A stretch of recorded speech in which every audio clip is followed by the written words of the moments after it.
this year, a 13-year-old boy was arrested in Alberta after repeatedly raping his 4-year-old foster brother over the course of a year. When asked why he did it, he said that he had gotten the idea from watching pornography on his parents' computer. This is not an isolated incident. Horrible things like this are happening all over with increased frequency. Pornography is poisoning our children, but it's not only affecting our children, it is also having a severely negative effect on the entirety of society.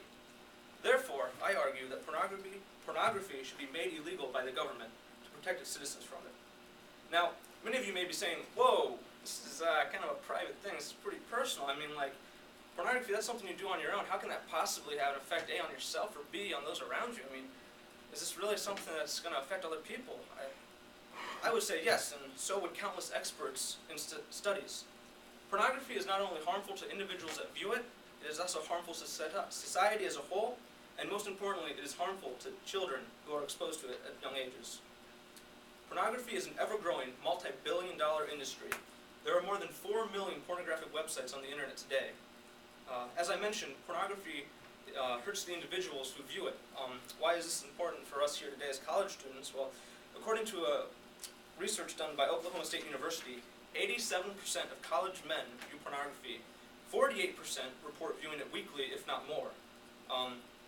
Men generally are the more typical viewers of pornography, so most of the research that I can get is about men. But women are not also exempt from this. The studies also show that 1 in 3 college-aged women report viewing pornography at least once a year, with 1 in 6 having their viewing of pornography rise to the level of addiction. Pornography is highly addictive.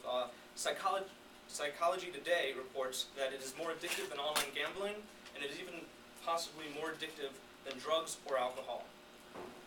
There's a natural pattern of progression in people who view pornography. It starts off with what we would typically call soft porn. However, after a while that is unable to stimulate or arouse the person viewing it, and since that's what they're looking for, they continually progress to more and more violent and aggressive forms of pornography. Eventually they usually end up somewhere with watching rape scenes of women and other violent acts against women. This not only decreases their stimulation from what we call soft porn, but it also decreases their ability to become aroused by actual living people, which decreases their ability to engage in actual sex acts, not just pornography. Increased porn use has shown to cause erectile dysfunction among young men. College doctors, especially over the past 3 years, have reported an increasing number of young college males in their 20s and 21s and other young ages coming to them asking for prescriptions for Viagra and other such drugs because they simply cannot become aroused by anything other than this hardcore pornography. Psychology Today agrees with this, and they actually show that there's a direct link between pornography use and erectile dysfunction among young males in this country. Now, these things I've been talking about are highly private, but porn affects the general well-being of society as well.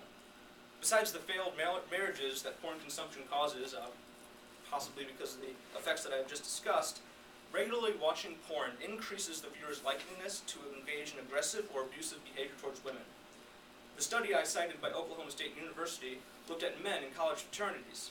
Among these men, those who watched pornography regularly had a higher tendency to report that they would rape a woman if no one would find out.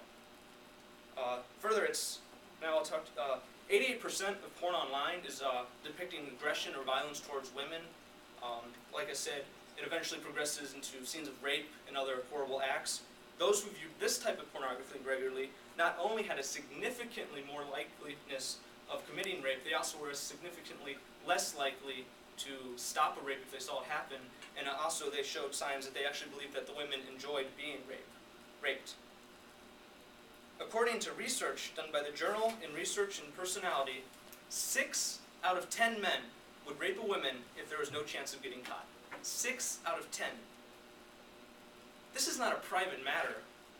Pornography is fueling acts of violence and rape against women in this country, and I think that is absolutely appalling.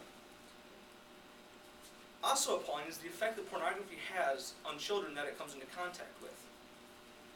For males in this country, the average age in which they are exposed to pornography is 11. According to John Brown, the head of strategy and development for the National Society of Prevention of Cruelty to Children, 27% of young boys say that they view pornography at least once a week, if not more often. Likewise, there's more and more boys as young as the age of 10 seeking professional counseling and help because of porn addiction.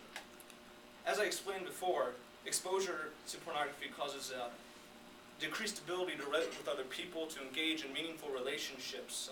It warps the child's perception of their body, their sexuality, the relationships they have with themselves and with other people, especially the opposite gender.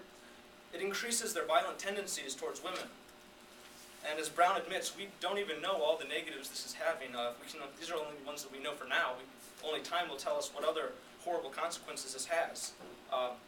Once again, people will point out, well, that's the parents' job. The parents are required, they should be the ones that have the responsibility to guard their children. Unfortunately, this isn't happening. I think a news article that came out about 2 months ago demonstrates this very well. A father caught his child viewing pornography. His son was 13. Instead of scolding him or telling him, yo, that's wrong, you shouldn't do that, let's talk about this, he suggested better porn sites his son could use, either those that had better content or those that wouldn't get his computer viruses. We know this because then he went and bragged about it on an online blogging site. To conclude, porn has been shown by countless studies to be extremely negative on society. It hurts the individuals that watch it. It increases acts of violence and rape against women, and it is destroying our children's lives. If it is indeed the responsibility of government to protect the well-being and safety of its citizens, then it is obligated to stop pornography by making it illegal and outlaw it for all.